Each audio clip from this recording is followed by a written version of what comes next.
What's going on? I am here in my car right now. I'm going to give you guys a little life and business update. So I moved to Miami. Moved to what the hell happened? I'm in Miami now.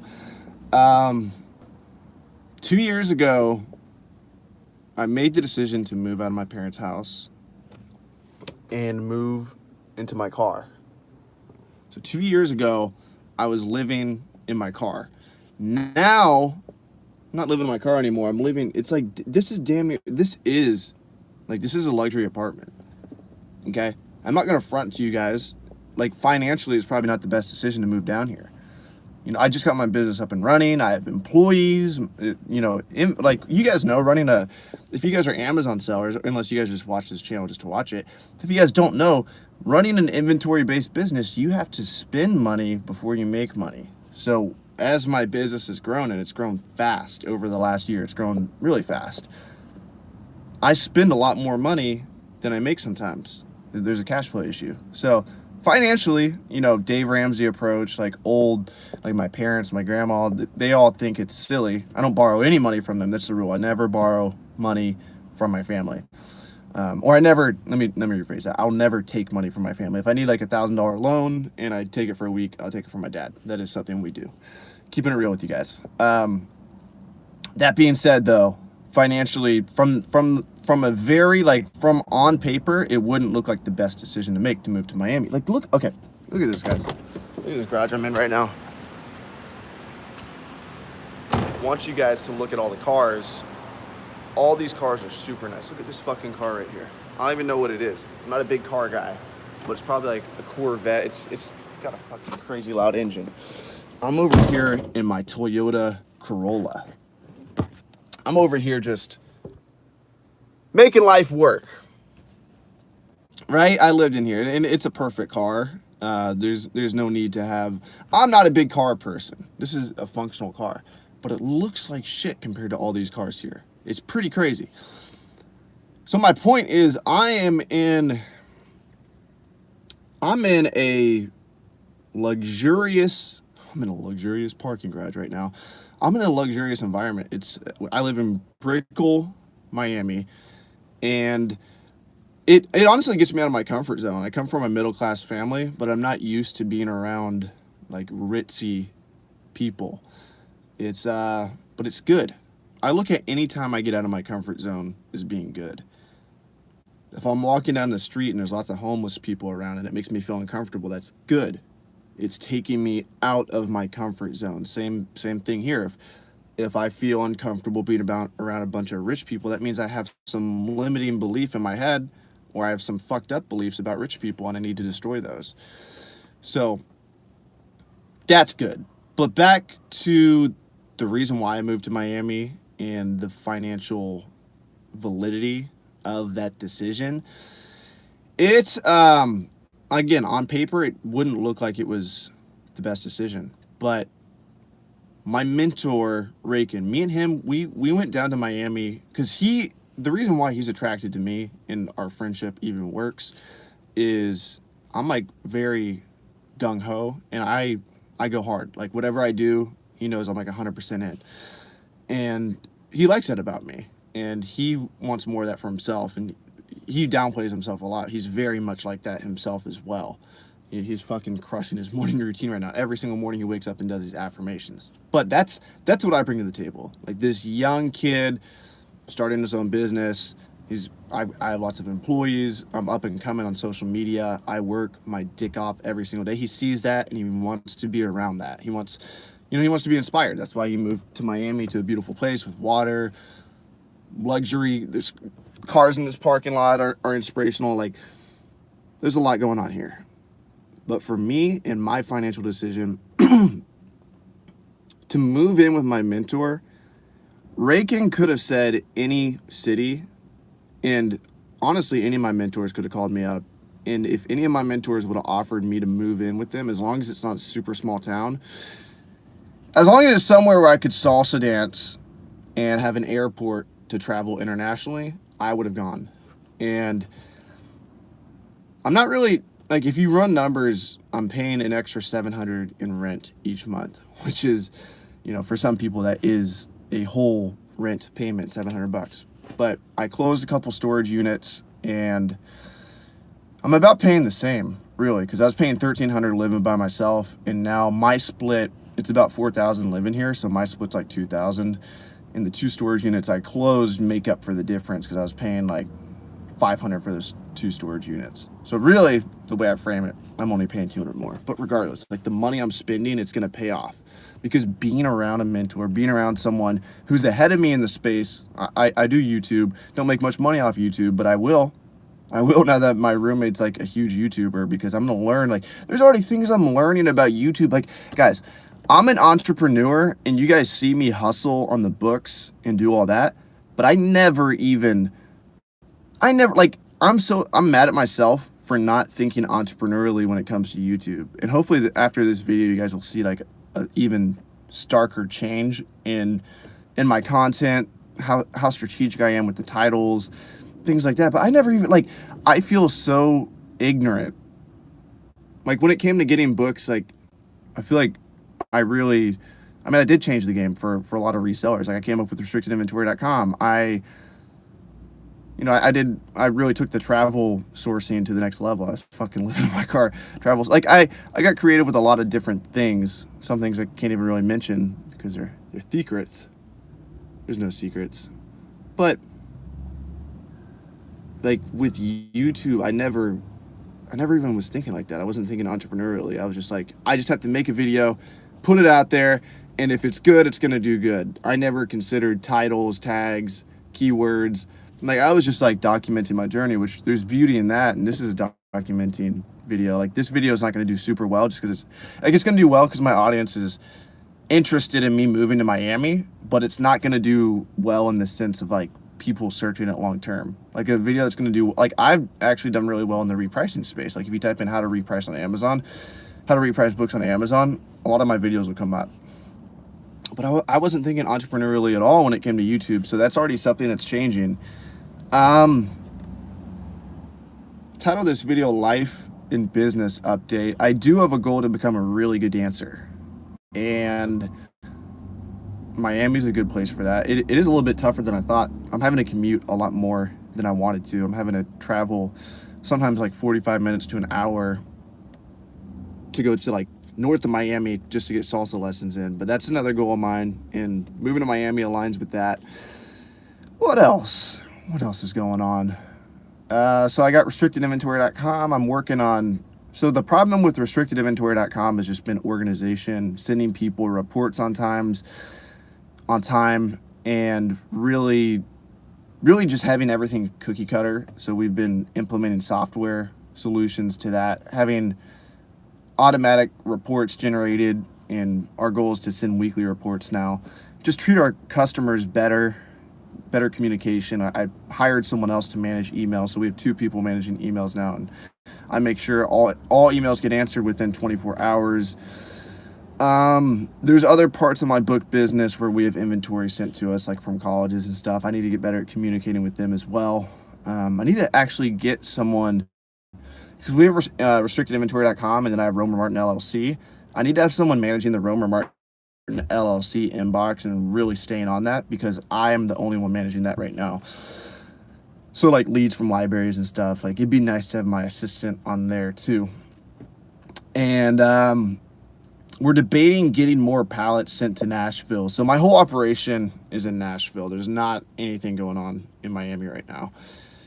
So I'm debating getting 20 pallets sent from Denver to Nashville. All I'd have to do is pay for the shipping, but I just got to make sure it's feasible and it's worth my time. And again, it's like if I do that, you guys have to realize that every time you focus on something, there's always a trade-off. So for me to focus on that, I'm like, there's something else that I'm leaving out in my business. And right now, the thing that is hot, the thing that's worked for me, like, I've thrown hundreds and hundreds of darts, and the thing that's worked for me is restrictedinventory.com.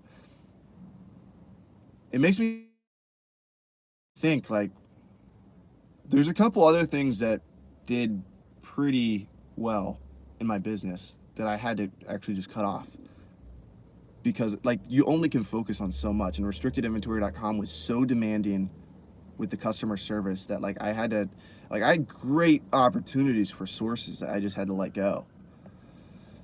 And that sucks. You know, it always sucks saying no to book inventory. But the thing about restrictedinventory.com, and this is me breaking down the fourth wall with you guys, because I know a lot of you guys are my customers. Every single book has a story now. Every single book has an owner. So it's not just you pack books and send them to Amazon. You have to pack books, track them meticulously, track when they sell. If Amazon loses them, you have to track that. Did Amazon damage it? Okay, it's not just a damaged book now. Now I have to tell a customer about the damaged book. So every book has a story, an owner, someone who cares about it. So it's a lot more demanding. That a lot of things I didn't consider, you know, getting into the restricted inventory business.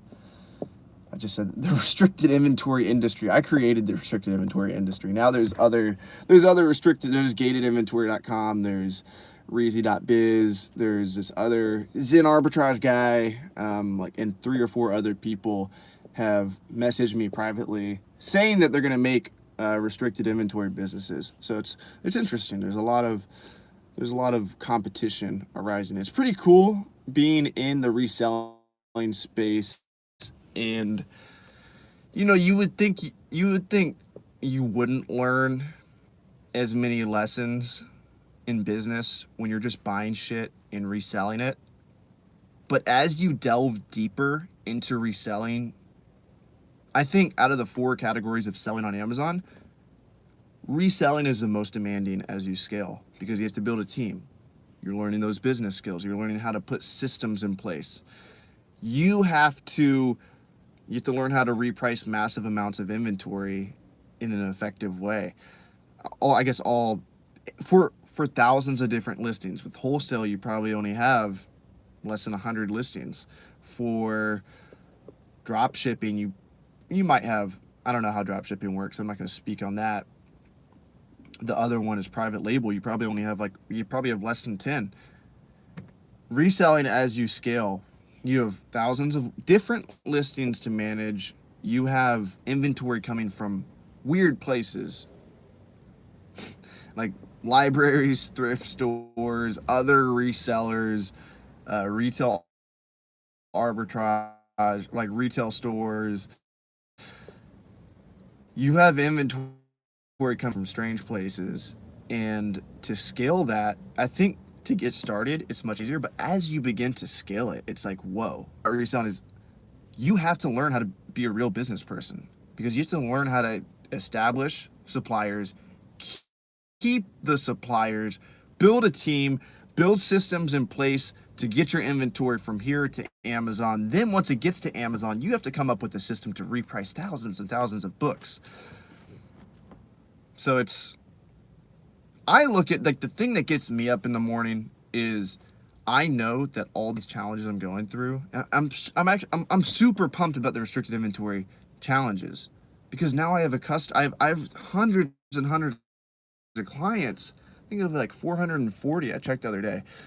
I have 440 people that are interested in me, that are using my service, and I have to learn how to be a great customer service rep, essentially. Like when you run a business, like you are jumping between being a customer service rep, being the marketer, being like when you're going out and you're finding books and finding replenishable inventory that you're going to get time and time again. That's what really matters, guys. If you're trying to build a reselling business, like a real one that you can step away from and have it run without you, you're going to have to get replenishable sources. You're going to have to work on your negotiation skills. You're going to have to work on being a good person, providing good customer service. And that's a beautiful thing. I think private label, now looking at it, private label, you have to establish, and there's so many hidden things behind each of these businesses that people don't really talk about. People don't talk about the bad stuff at all. But with private label, it seems like the most upfront friction. You have to have thousands of dollars to get started. It might not even work, but once it starts to work, you just get inventory from a supplier, ship it to Amazon FBA, and they sell it for you. you're missing out on a lot of opportunity. Like, there's zero customer service involved. So you're missing out on the opportunity to become a good person for customer service. For better or worse, like, I don't know if you guys want that, but I want to sharpen all my business skills, because I believe whenever you build a big business, you're gonna need all of those. So if you guys are younger, or maybe you're older and you're like the the person who created McDonald's started when he was like 50 years old or something. Maybe you guys are just getting into it and you want to cultivate skills that are gonna be transferable to other businesses. I think reselling is great for that. But it's also a shit ton of work. So don't think this is easy, guys. Like, it takes a lot. And it takes a lot to make it to the point, like, people are listing books for me right now. Books are coming to me right now. Like, to get to that point, it takes a lot of discipline and a lot of grit. More grit than it takes with private label or drop shipping. Just, this is from, I can't say 100% because I haven't done either of those, but just from an outside perspective, like, I know. I've even talked to these guys, and these guys are like, yeah, reselling so much work. Zero friction up front. You can have a phone, you can go to the thrift store, you can make a couple $100 in a day. But to scale that to $1 million a year business, which, side note, isn't that much. If you do $1 million in sales on Amazon, you can pay yourself 100, 200,000, but the rest goes back into the business.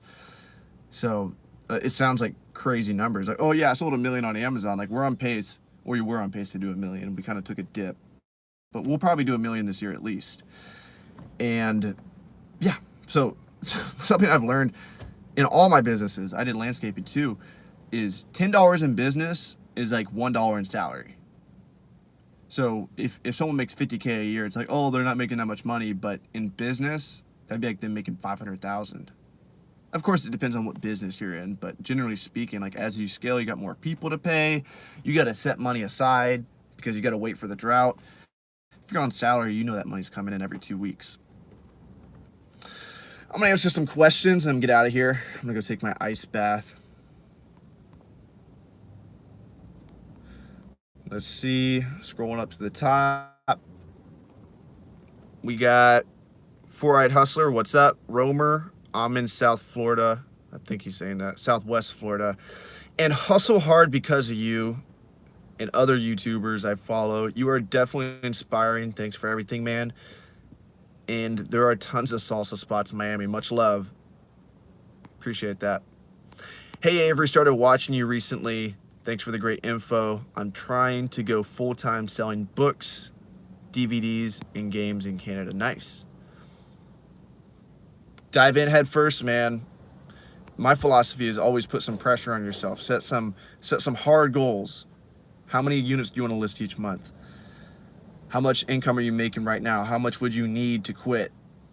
Like, set those numbers. Is it just a volume and reviews game? Reviews aren't that big.